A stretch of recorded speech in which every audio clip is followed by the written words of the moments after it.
Prehistoric civilizations in the wilds of Alaska, California, 1906. Cofferdams resting on bedrock buried several feet below the surface. Wooden beads on iron wire. A city of snow and ice, laid out in streets, blocks, mosques, towers, stone-like, in a state of petrifaction. Evidences of prehistoric civilizations in the wilds of Alaska.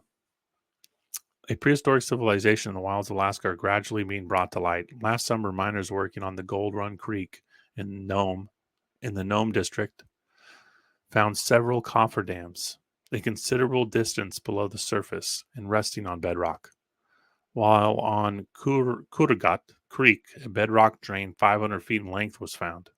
And near the same place, a string of wooden beads was also found, and the beads being strung on iron wire. So the iron wire is, you can't overlook the iron wire. That's really interesting.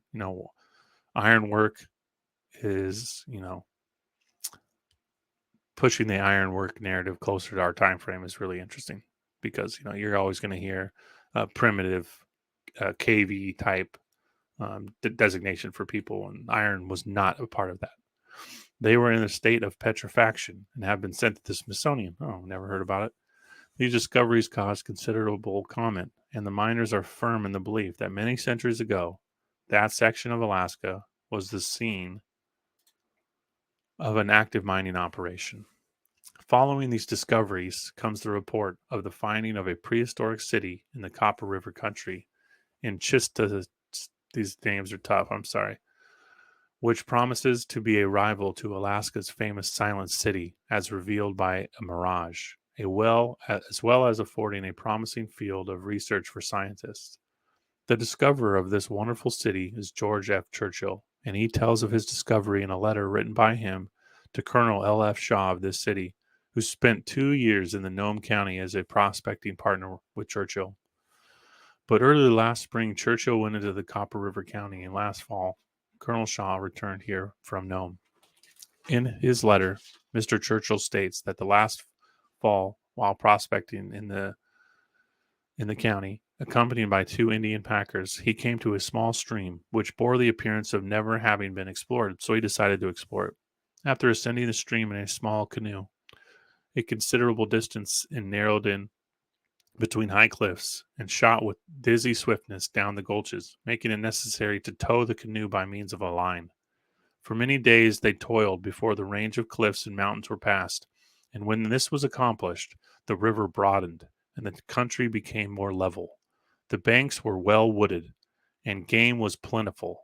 After several days' travel in this level country, a range of mountains was sighted, which was reached with much difficulty. After resting for a few days, Churchill decided to ascend one of the high peaks to view the surrounding country, and he was amply rewarded.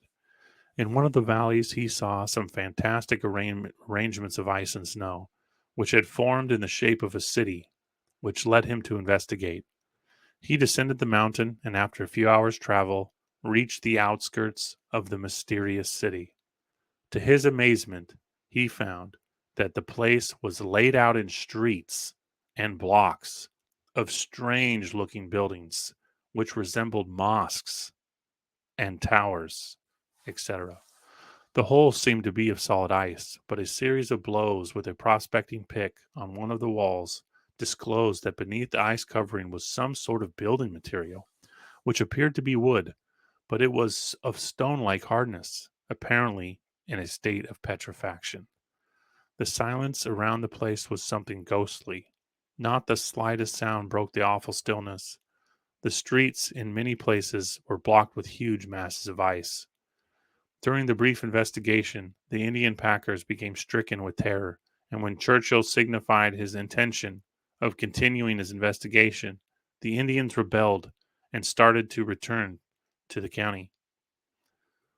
Ramon Strances availed nothing. Stranges? I don't know. And as Churchill did not wish to be left alone, as winter was approaching, he gave up further exploration of his strange find, but states that during the coming season, he will organize an expedition to return to the city of ice and snow, and he feels confident that he will establish the fact that the wilds of Alaska were once inhabited by a civilized class of people, and also that what is now a region of snow and ice was once a tropical climate. Love that one. So, towers, mosques, stone cities, petrified wood, streets. So, a completely different guy hypothesizing advanced civilizations and tropical climates.